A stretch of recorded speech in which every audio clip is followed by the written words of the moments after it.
This video is going to be about the legal implications of building an e-bike or operating an e-bike on public roads, not just in the US, but in Europe and the Far East. A number of people have been asking me about this aspect. If you haven't read my book yet, make sure to check out my shop below. And the book describes how you can build a little pocket rocket.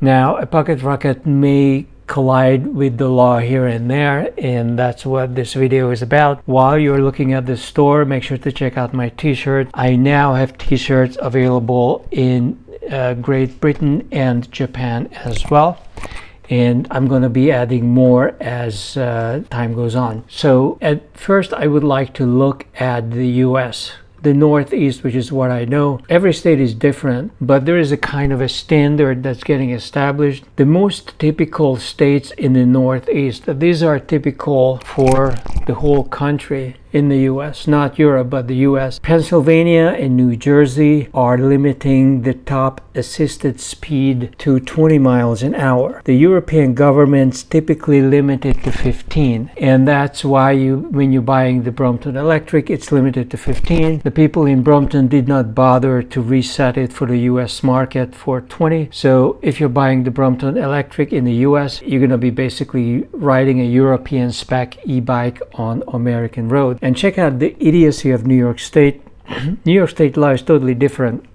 Instead of having a top speed, they don't care about the top speed of your e-bike. They just say that you're not supposed to get onto a road marked above 25 miles an hour. So it's regarded like a neighborhood electric vehicle. You are limited in your ability to get onto various public roads. Of course, the city of New York itself is well supplied with greenways and shoulders and things like that. But once you get out of the city, it's not going to be so easy to get around if you're limited to which roads you can use. But in general, I would say there's a huge difference often between the laws on the books and the laws that are being enforced. So you have to familiarize yourself wherever you are, not just with the laws on the book. You should know those as well, just in case you get into an argument or a discussion with the police. But also you should understand what is enforced and what is not enforced. In New York, even in the suburb, as long as you are in the typical areas with a Democrat mayor, basically I lived even as far up as Poughkeepsie, which is this place. They don't care even if you ride around on a 100cc mini bike or 125cc mini bike with no registration, no license plate, no helmet. It's all illegal, but nobody cares. You can even get on the on the greenways with it, and I have never seen anybody being stopped. What I have seen was in Central Park especially, some of these speed bikes, some of these road bikes would get the speeds up to 30-40 miles an hour. In fact, they have killed people. They have knocked people unconscious. One of them right in front of me. As you come down here, there is a steep downhill here, and I saw one of these idiot road bikers knocking somebody totally unconscious right in front of me. So there I have seen cops ticketing some of those road bikes. But other than that, so you have to use your common sense. And New Jersey and Pennsylvania are completely different road. Now there is Connecticut. Connecticut actually has the sanest of the laws. Connecticut does not require a helmet even on it's like a 1600cc motorcycle. If you have a Goldwing or a Road King or something like that, you can see it on the highways. I have seen people and couples riding down the highway on these massive bikes, and they don't wear anything. What's required is only eyewear. Now for e-bikes, they have a limit of maximum of 2 horsepower, which is about 1400 watts in electric terms, and a maximum assisted speed of 30 miles an hour, which is far more sensible than the 20 given the speeds on American roads, even on back roads. So that's a much better way of managing it. But Connecticut police is cruel and unyielding, very different from New York, which is much more tolerant, especially in New York City. So if they pull you over and something is not okay, I believe you have to have a driver license or some kind of a license with you, a motorcycle or driver license. I always carry a legal driver license wherever I go, and it makes a difference because if they pull you over, you can identify yourself and so on. So some people have been asking about building bikes and the Brompton and all of that. If you read my book, you know that I recommend working with Grin. I have a Brompton frame, so I worked with their kit, but they have a zillion kits. I mean, you could set up a kit for any bicycle you can imagine. And I describe in my book how to go about it, not just to set this up for the Brompton, but to set this up for whatever. This is the Brompton kit. It's a massive 500 watt crystallite motor, and I seldom recommend Chinese product, but this is an excellent motor. It has been drilled and overclocked to no end. I have clocked it to over 700 watts with no problem. It's built like a rock, but it's also heavy. This one weighs 8 pounds, this motor. I don't know if that's including the rim or not, but the official weight is 8 pounds, and you can definitely feel that this is a heavy motor. It has exceptional capabilities. It has a 9-pin connector, which means it's not just that the controller is adjusting the speed, adjusting the amount of electricity pushed to the motor, but there's a bunch of different information, including the temperature of the motor coming back into the controller. The controller can push electricity back into the battery, although that is not really related to the motor, because the motor is just getting electricity from the battery, but it's the controller basically that's managing this whole thing. So it's a 500 watt. They used to sell a 400 watt motor, which was considerably smaller than this one, about this big. And I don't know, in countries where you have a limit on the wattage, how a policeman would verify how many watts you have. Nothing is written on the motor. I mean,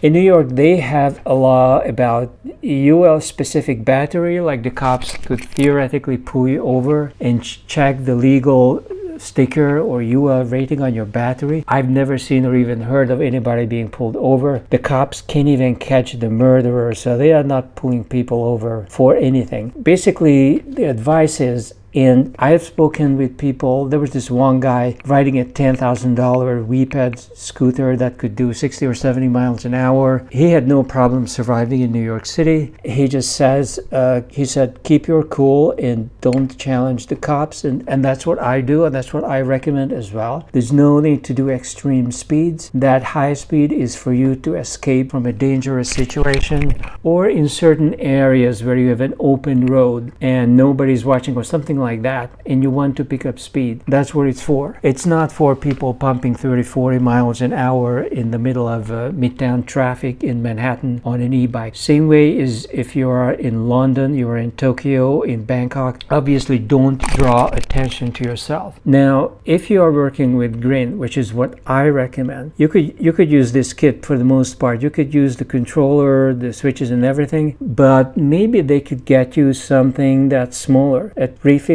or 250, something that looks smaller. Ideally, I would like to have at least a 300 or 350, and I would overclock it. So I would clock a 300 as 400. I would clock a 350 as 450 or even a 500, because cops cannot check that. I mean, they would have to get into the computer. There's no way they are going to figure it out. And if you don't draw the attention to yourself, you're not going to be pulled over in the first place. So I would recommend checking with them. If you have the classic Brompton frame, you need a motor that is extra narrow to fit. That's why this motor is so large diameter, but relatively thin when you look at it from the side. And that's because this is custom, specially made for Grin in China. So they have the volume that allows them to order this kind of stuff. And I give you all of the details in my book. I think you should follow that. If they cannot help you and they cannot give you a 250 or a 350 hub to work with the kit, then I don't think there's anything wrong getting a switch kit. I assume that the European and Japanese versions or Far Eastern versions will probably be limited to 15 miles an hour. Look at how tiny this motor is. Tiny battery. It's not even conspicuous. It's not even very noticeable. Okay, this one I would put into a pouch or something so it would not be so visible that this is a battery, or maybe put a cell phone on top of it to make it look like, or to use it as a cell phone / battery holder. It's not very conspicuous. And I think this photo was taken in the European capital. This looks like it could be London. So I think you could, if you are limited in your country and you're really worried about this, you should be able to just get a kit. It's not very noticeable and you can just buy it out of the box. It's very easy to install. Easier than the green, because the green allows you, everything is preset, so you can install the green as well, but it allows you to see into the workings of a system and the componentry. So the kit has a separate controller, a separate battery, which is not even included in the kit. This is the full kit here. So you can look into the separate parts, the sensor. This you would get with the switch as well. It's just that the switch would combine the battery with the controller, and you just have this one box. So the controller might be separate and built into this, and you just attach the battery to it. So the two kits are really not that different, and neither of them is that difficult to install. To tune, that's a different question. The switch you really cannot tune. The only way you could tune it would be to replace the controller, which would mean ripping out this controller and installing a new controller and trying to connect it to the sensor. But that's easier said than done. It has an external sensor, which is actually very good. It's very similar to the green kit. So, but for beginners, I don't think you need to worry about that. I think you just need to install it and use it for a year, see how you like it. It's going to be limited to, if you're in Europe or in the Far East, it's going to be limited to 15. In the US, it's limited to 20. And for most people, that's actually quite adequate, especially if you're going to use it with a tiny battery like this. And it only has 36 volts. Now, this is the other trick you can do. You can get a 250 motor from Green or whoever, but you can have a high voltage. How about a 72 volt battery? Consider that at 36 volt with 250, if you move to 72 volts, you still have the 250 watt, but now you have twice the power. This is going to be equivalent to the power of a 500 watt 36 volt arrangement. So you keep the wattage the same, but double the voltage. Voltage is the pressure in the wire, the pressure with which you are pushing energy down to the motor. The wattage is supposed to be the final output, but depending upon the volts that you are pushing into it, it's actually very different. That's why you cannot use teeny tiny batteries from like a AA battery with, 2 volts or 3 volts. And even with 500 watts, it's not going to move this bicycle anywhere. So you need some voltage as well. And playing around with voltage is really interesting and a unique way of tuning the bike. And here you can see how so many government officials have no idea what the hell they are doing. So they tell you are limited to 250 and they don't say anything about the voltage because they have no idea what the hell they are talking about. They just heard something from somebody else and then they pass laws based on that. But you could totally do 72 volts and that is something Green can sell to you. I don't know if it's this controller. I believe this controller could do it. And you can even have Green pre-configure it the way you want it. You could pre-configure a 250 watt hub with a controller that's set for 72 volt. This would require a battery that can push that kind of energy into the motor as well. So you need to have the kind of battery pack that works with this. But this is something Green can figure out. This is something you can also figure out, but I don't think it's really for beginners. This is for people who have been playing around with kits for at least a couple of years, I would say. So this is my opinion. If you have any further questions about the law and restrictions, make sure you post them below in the discussion section and I'll try to respond. I'll be back.